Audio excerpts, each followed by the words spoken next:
Hey everyone, this is Dave here and I'm back with a final look at Dead Rising Remastered. This time it's Dead Rising 1 and 2 compared across PlayStation 4 and Xbox One. Now both consoles hand in a native 1080p image here, although there is a slight difference in image quality between them. Look carefully and you'll see that PlayStation 4 actually provides a slightly sharper picture, whereas in Xbox One, texture details are softened very slightly. So what's going on here? Well, it's pretty simple. PS4 we're looking at 2x multi-sample anti-aliasing or MSAA, whereas on Xbox One post-process anti-aliasing is used instead, and this does tend to smooth over texture details a little. It's not a massive difference, but it does mean that PS4 owners get, well, a slightly crisper image overall. Beyond that though, the actual artwork, effects and general assets are exactly the same between the two, and these have been lifted straight from the original 360 release without any enhancements. So really it is just a small difference in image quality that separates the two. But what about performance?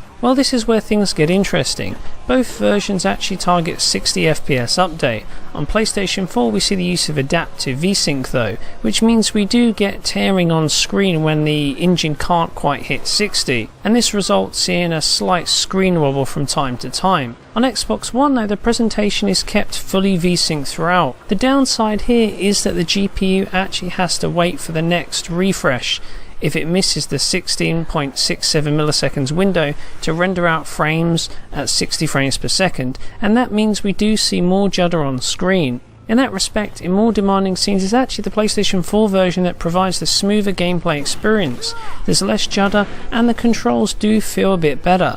That said, in less taxing areas, both versions do deliver an almost solid 60 FPS. There are of course a few frames dropped every time you hit an enemy with a weapon, but on closer inspection this appears to be a kind of intended effect, though the method of actually dropping frames is, well, a bit unusual to be honest. But overall though, it's clear that the PlayStation 4 delivers a better experience with this original game. But what about the sequel? Well, in terms of overall image quality and indeed graphical quality, there really isn't anything to separate the two. Native 1080p on both platforms along with post-process anti-aliasing. The actual artwork is identical, as are all the effects work too. This really is an identical looking remaster here on both platforms.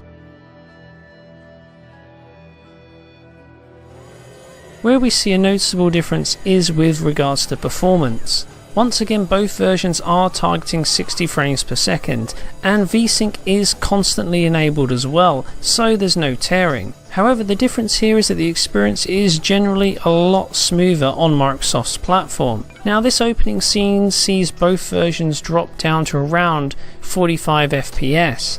However, beyond that, when we actually get into the main gameplay area, exploring outside the shopping mall, then well, the differences are pretty clear. So the PlayStation 4 version tends to hover around 45 to 50 FPS in these scenes where there's plenty of zombies roaming around, whereas on the Xbox One version, well, we're looking at frame rates more in the mid 50s to 60 FPS. There's definitely a noticeable difference here, and while exploring these outdoor locations, we actually found the gameplay experience to be, well, a lot smoother on Xbox One. There's less judder during camera movements, and the controls just felt a bit more consistent overall. So it's kind of the opposite of what we saw with the original Dead Rising. This time around it's Xbox One that gets the advantage in this sequel.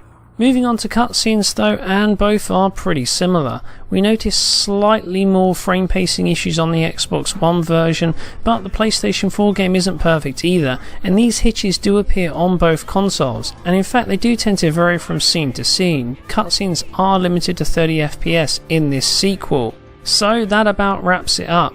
And it's kinda interesting. In terms of the original Dead Rising, it's the PlayStation 4 version that actually provides a better experience here. The visuals are slightly sharper, while performance sticks more closely to that 60 FPS target. On the other hand, Dead Rising 2, well, the general visual makeup of the game is identical between the two consoles. However, its performance where PlayStation 4 does fall short. Now it's worth bearing in mind that there was an additional patch released for Dead Rising 2 on Xbox One, whereas the PlayStation 4 version remains unpatched at this moment in time. Anyway, that's it for Dead Rising. If you enjoyed our coverage, don't forget to give us a thumbs up, and remember to subscribe if you'd like to support Digital Foundry. Thanks for watching, and I'll see you next time.